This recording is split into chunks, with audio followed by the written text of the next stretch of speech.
श्री राधे कृष्णा। आप सभी का स्वागत है आपके अपने YouTube चैनल सोनी व्रत कथाएं।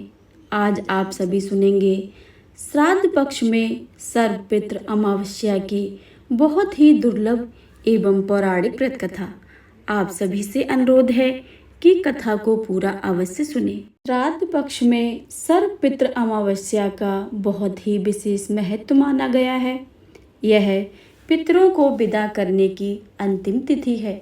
अगर कोई श्राद्ध तिथि में किसी कारण से श्राद्ध ना कर पाया हो या फिर श्राद्ध की तिथि मालूम ना हो तो सर्वपितृ श्राद्ध अमावस्या पर श्राद्ध किया जा सकता है। सर्वप्रथम अपने अपने पितरों को याद करके उनको नमन करके आइए सुनते हैं श्राद्ध के दिनों में सुने जाने वाली एक ऐसी ही पौराणिक एवं दुर्लभ व्रत कथा।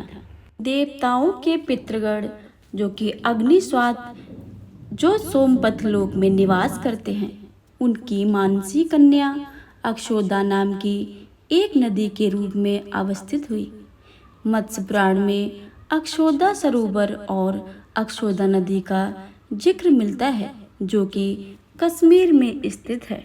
एक बार अक्षोदा ने 1000 वर्ष तक तपस्या की, जिससे प्रसन्न होकर देवताओं के पितृगण अग्निस्वात और महर्षि पद अपने अन्य पितृगण अमावस्यु के साथ अक्षोदा को वरदान देने के लिए अश्विन अमावस्या के दिन उपस्थित हुए। उन्होंने अक्षोदा से कहा कि हे पुत्री, हम सभी तुम्हारी तपस्या से अति प्रसन्न हैं, इसलिए जो चाहो वो वर मांग लो। लेकिन अक्षोदा ने अपने पितरों की तरफ ध्यान नहीं दिया और वह अति तेजस्वी पितृ अमावस्यु को अपलक निहारती रही। पितरों के बार बार कहने पर उसने कहा, हे भगवान, क्या आप मुझे सचमुच वरदान देना चाहते हैं? इस पर तेजस्वी पितृ अमावस्यु ने कहा, हे अक्षोदा, वरदान पर तुम्हारा अधिकार सिद्ध है, इसलिए निसंकोच कहो। अक्षोदा ने कहा, भगवान, यदि आप मुझे वरदान देना ही चाहते हैं तो मैं तत्क्षण आपके साथ रमण कर आनंद लेना चाहती हूँ। अक्षोदा के इस तरह से कहे जाने पर सभी पितृ क्रोधित हो गए। उन्होंने अक्षोदा को श्राप दे दिया। वह पितृलोक से पतित होकर पृथ्वी लोक पर चली गई। पितरों के इस तरह श्राप पर दिए जाने पर अक्षोदा पितरों के पैरों में गिरकर रोने लगी। इस पर पितरों को दया आ गई। उन्होंने कहा कि अक्षोदा, तुम पतित योनि में श्राप मिलने के कारण मत्स्य कन्या के रूप में जन्म लोगी। पितरों ने आगे कहा कि भगवान ब्रह्मा के वंशज महर्षि पाराशर तुम्हें पति के रूप में प्राप्त होंगे। तुम्हारे गर्भ से भगवान व्यास जी जन्म लेंगे। उसके उपरांत ही अन्य दिव्य वंशों में जन्म लेते हुए तुम श्राप मुक्त होकर पुनः पितृलोक में वापस आ जाओगी। पितरों के इस तरह से किए जाने पर अक्षोदा शांत हुई। अमावस्यु के ब्रह्मचर्य और धैर्य की भी सभी पितरों ने सराहना की एवं वरदान दिया कि यह अमावस्या की तिथि अमावस्यु के नाम से जानी जाएगी। जो प्राणी किसी भी दिन श्राद्ध न कर पाए वह केवल अमावस्या के दिन श्राद्ध तर्पण करके सभी बीते 14 दिनों का पुण्य प्राप्त करते हुए अपने पितरों को तृप्त कर सकता है। भी से प्रत्येक माह की अमावस्या तिथि को सर्वाधिक महत्व दिया गया है और यह तिथि सर्वपितृ श्राद्ध के रूप में भी मनाई जाती है। उसी पाप के प्रायश्चित हेतु कालांतर में यही अक्षोदा महर्षि पराशर की पत्नी एवं वेद व्यास की माता सत्यवती बनी। तत्पश्चात समुद्र के अंशभूत शांतनु की पत्नी हुई और 2 पुत्र चित्रांगद तथा विचित्रवीर को जन्म दिया। इन्हीं के नाम से कलयुग में अष्टक श्राद्ध मनाया जाता है।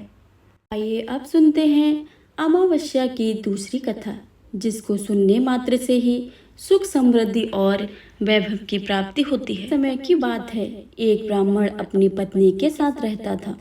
वे दोनों ही भगवान विष्णु के बहुत ही बड़े भक्त थे।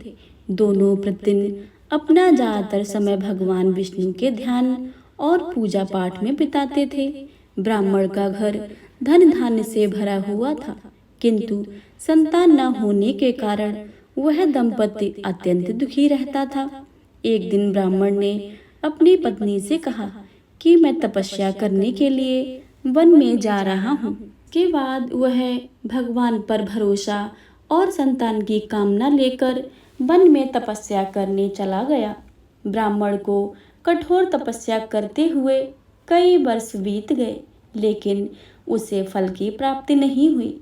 अतः अंत में हार कर ब्राह्मण ने अपने जीवन को समाप्त करने का निर्णय कर लिया।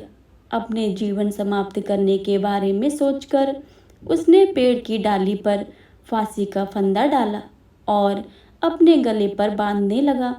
तभी वहां पर सुख अमावस्या प्रकट होकर बोली, हे ब्राह्मण, तुम्हारे भाग्य में 7 जन्म तक कोई संतान नहीं लिखी है, किंतु मैं तुम्हें 2 कन्या का वरदान देती हूँ। तुम अपनी एक कन्या का नाम अमावस्या रखना और दूसरी कन्या का नाम पूनम रख देना।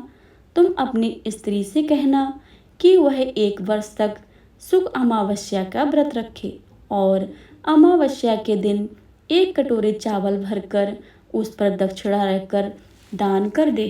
अमावस्या की बातें सुनकर ब्राह्मण घर आया और ये पूरा वृतांत अपनी पत्नी को सुनाया। सुख अमावस्या के आदेश के अनुसार ब्राह्मणी ने व्रत रखना आरंभ कर दिया। कुछ दिनों के बाद ब्राह्मण के घर 2 कन्याओं ने जन्म लिया, जिसमें से एक कन्या का नाम अमावस्या और दूसरी का नाम पूनम रखा गया। जब ब्राह्मण की दोनों कन्याएं बड़ी हुईं, तो ब्राह्मण ने उनका विवाह कर दिया। बड़ी बहन अमावस्या धार्मिक प्रवृत्ति की थी। वह काफी समय भगवान की पूजा और धर्म कर्म में व्यतीत करती थी। इसके विपरीत पूनम भगवान को बिल्कुल भी नहीं मानती थी।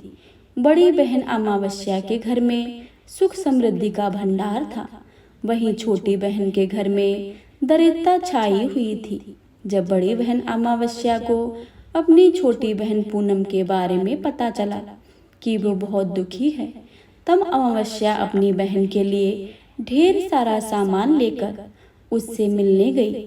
छोटी बहन के घर पहुंचकर अमावस्या ने उसे 1 वर्ष तक सुख अमावस्या का व्रत करने की सलाह दी। साथ ही अमावस्या ने व्रत को विधि पूर्वक करने के बारे में पूनम को बताते हुए ये भी कहा कि तुम 1 वर्ष तक सुख अमावस्या का व्रत करना और 1 कटोरी चावल भरकर उसे दान कर देना। ऐसा करने से तुम्हारे सभी कष्ट दूर हो जाएंगे और घर में सुख समृद्धि आ जाएगी।